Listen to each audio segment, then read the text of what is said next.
Effect of mesh size on soil structure interaction in finite element analysis.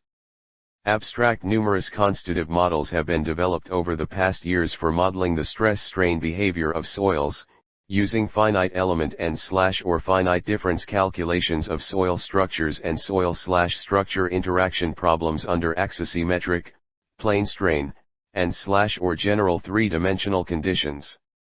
Selection of the appropriate parameters and soil model can have a significant impact on the results of numerical analysis. In this study, the interaction of soil and reinforced cement concrete raft foundation in a sandy soil at a depth of 9 m below the existing ground level is analyzed by using with both analytical and finite element analysis, FEM. Analytical calculations were done using method available in literature, and a finite element analysis was carried out using the hardening soil model available in PLAXIS 2D, 2020, Connect version. The results obtained from analytical calculations were compared with those obtained from the hardening soil, HS, model. In the model, sizes of mesh were changed and their effect on interaction behavior is observed by studying the strength and deformation results obtained from FEM analysis. It was observed that very fine mesh size gave more accurate results compared to the other sizes. Keywords: PLAXIS, sand, settlement, raft. Introduction. Evaluation of correct strength and deformation behavior of raft resting on the soil is important for safe and economical design.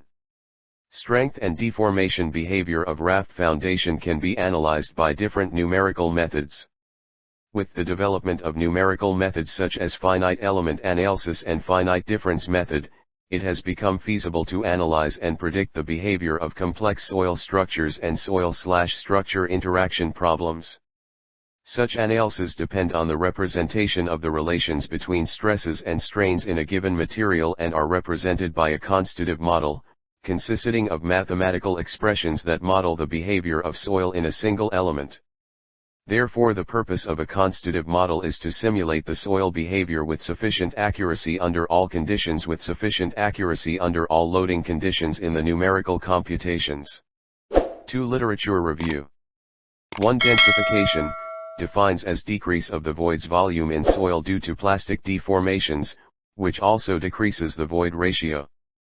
2. Stress-dependent stiffness is basically an observed technique of increasing the stiffness modules with the increasing of confining stress. 3. Soil stress history explains the accounting for pre-consolidation process and its effects. 4. Plastic yielding is very important, which accounts for the development of irreversible strains with reaching a yield criteria. 5. Dilatancy explains as the uses for an occurrence of negative volumetric strains during shearing. The hardening soil model was established in 1999-1 in the framework of the theory of elasticity. The model involves friction hardening to model the plastic shear strain in deviatoric loading, and cap hardening to model the plastic volumetric strain in primary compression. Because of these two types of hardening, the model is accurate for problems, like excavations, involving a reduction of mean effective stress and at the same time mobilization of shear strength. The verification and formulation of this model was discussed. 1. It is an advanced and latest model for the simulation and modeling of soil behavior. The hardening soil model requires the input of 10 parameters, i.e. 3 reference stiffness parameters, E50 ref for triaxial compression, U ref for triaxial unloading and EO ref for odometer loading, at a reference stress level pref, a power, M, for the stress-dependent stiffness formulation, Poisson's ratio for unloading and reloading, or, the more Coulomb strength parameters, O, and C, the dilatancy angle, the KO value in primary one-dimensional compression, con, a parameter called the failure ratio, RF, which determines the strain level at failure 2. Fig 1 shows the failure criterion of the hardening soil model in principal stress space. The yield surface of the hardening soil model is not fixed in principal stress space, but it can expand due to plastic straining. The PLAXIS hardening model can be used to accurately predict displacement and failure for general types of soils in various geotechnical applications. 3. The model does not include anisotropic strength or stiffness, nor time-dependent behavior, creep. The hardening soil model is also known for stress dependency of stiffness moduli 4. This explains that all stiffnesses increases with the pressure. Figure 1, failure criterion of the hardening soil model in principal stress space 1. The hardening soil model, also called as HS standard, was explained by 1. In order to modify the important phenomena which is exhibited by soils such as. This model is known to be one of the simplest and important in the class of latest models designed to handle the small strain stiffness as explained by 5. It has two plastic mechanisms, shear and volumetric.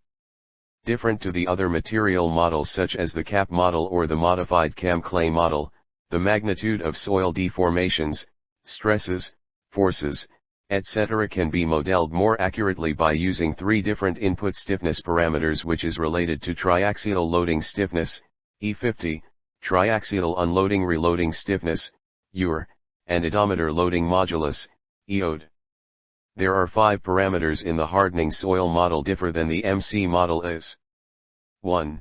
E50 rev, secant modulus 50% strength Kn/M2. 2. EOED rev, odometric modulus Kn/M2. 3. URev, unloading reloading modulo Kn/M2. 4. UR, unloading reloading Poisson's ratio dash. 5. M, exponent of the stress stiffness function. Parameters previously used in MC model. 1. O, friction angle degree. 2. C, cohesion Kn/M2. 3. Dilatancy angle degree. The hardening model can be used to predict displacement and failure for different types of soils in various geotechnical applications. This model does not include anisotropic strength or stiffness, nor time-dependent behavior, creep. Its capabilities for dynamic applications are limited, but this model is, in principle, without any doubt the most accurate general soil model. A correlation between angle of friction and standard penetration number. The peak friction angle O, of granular soil has also been correlated with N60 by several investigators.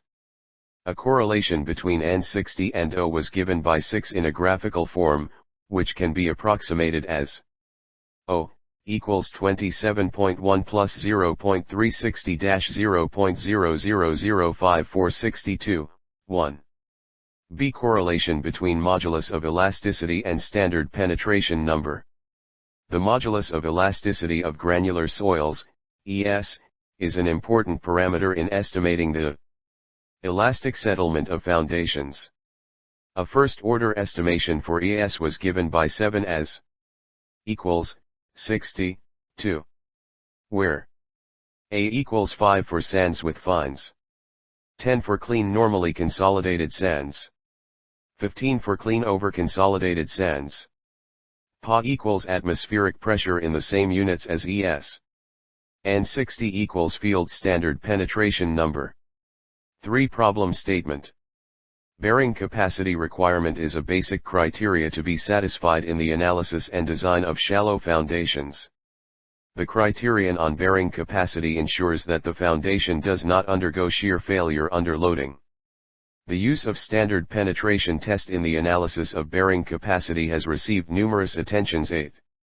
Details of the field application of standard penetration test are specified in IS 2131-9. This paper attempts to report interaction behavior of raft foundations resting on sand using finite element software package provided by PLAXIS 2D, Connect Editon. Steps for modeling is presented in Figure 2 from the model definition to the output results. 4. Selection of parameters. Parameters used in this study were obtained through laboratory investigation of the undisturbed samples collected from site located at Noida in India. As most of the strata is having poorly graded sand, collection of undisturbed sample was difficult. Hence, the result of standard penetration test conducted as per IS 2131-9 is used for analysis.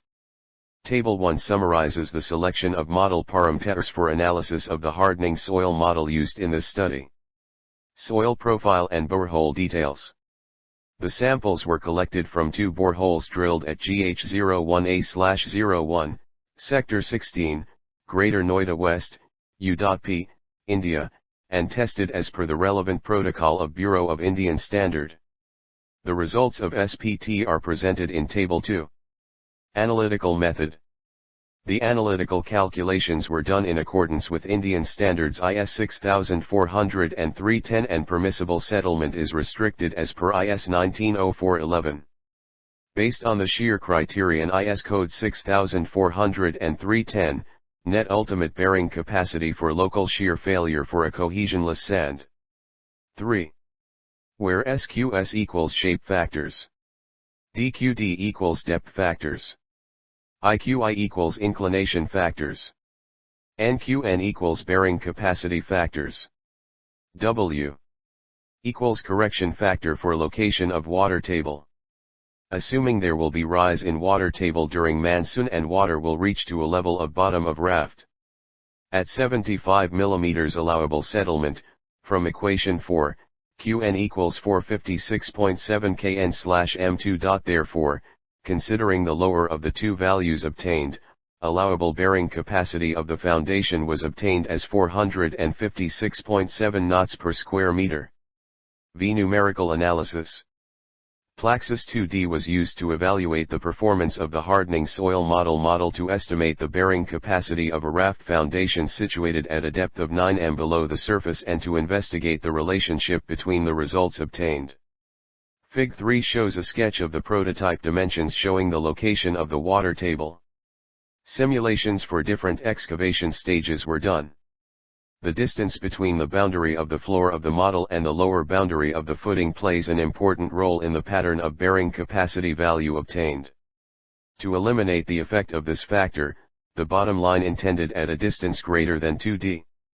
It can be seen from Fig 4, that PLAXIS 2D software provides a linear load settlement relationship for the hardening soil model, which is variant from the theoretical load settlement curve for a foundation on sandy soil. The curve also indicates an initial negative settlement indicating a swelling in the soil before the footing is placed and load is applied. The reason for initial negative settlement is due to release of in situ soil pressure due to excavation. Figure 6, Deformed mesh of foundation. It can be seen from the graph that settlement increases directly proportional to increase in stress applied on foundation. A value of 481 knots per square meter is obtained at 57 mm settlement. It can be seen that the hardening soil model provides a result close to the value obtained from the IS code calculation, 456.7 knots per square meter, therefore making it more accurate to use in the field for design of foundations. Fig 5 shows the deformation of the raft footing after applying the design load. The contours are drawn for different displacements value below the raft. Fig 6 shows the typical deformed mesh of the foundation. 3 excavation stages were input into PLAXIS software since the foundation is laid at a 9 m depth. To support the dry excavation, anchors were used. The anchors were pressed rest with 500 knots force. Figure 7, Load settlement graph of the different mesh sizes. 6 Effect of changes of mesh size on the bearing capacity of foundation. Here, the effect of mesh size changes on the model output results was analyzed. Different mesh sizes were used in PLAXIS 2D, which are very coarse, medium, fine, and very fine. It should be noted that the mesh size of 15 nodal element is a better distribution of nodes and more accurate results than 2 element with 6 nodes. Therefore, the analysis of 15 nodal element is used. Table 3 shows the effect of changes of mesh size on settlement pressure of foundation for 75 mm settlement. Figure 7 shows the effect of change in mesh size on deformation of a raft foundation. From Fig 7, it can be seen that there is slightly or no difference in the pressure for 75 mm of settlement. But at settlement more than 75 mm the effect of mesh size is to decrease the settlement for a given pressure if mesh size is increased from very fine to very coarse. 7 Conclusion. Based on the findings, the following conclusions can be drawn. 1. The bearing pressure for a given settlement obtained by the hardening soil model was closer to the IS analytical method. However, an initial settlement of 20 mm should be deducted to cater for the swelling provided by PLAXIS FEM, because of removal of in situ stress because of excavation. 2 mesh size with 15 nodal elements produces more accurate results as compared with element with 6 nodes. 3. The mesh sizes influences the bearing pressure for a given settlement. The influences are negligible at a settlement value of 75 mm, but influences increase with increase in settlement. 4. Bearing capacity value increases with increase in refinement of mesh size in finite element analysis. When a finer mesh is used, the value of bearing capacity obtained at a particular settlement is higher than that obtained when a coarse mesh is used. This therefore means researchers should ensure that a fine mesh is used when carrying out finite element analysis to obtain more accurate results. Acknowledgement. The authors wish to thank the Department of Civil Engineering, Delhi Technological University. This work was supported in part by a grant from Delhi Technological University, Department of Civil and Environmental Engineering.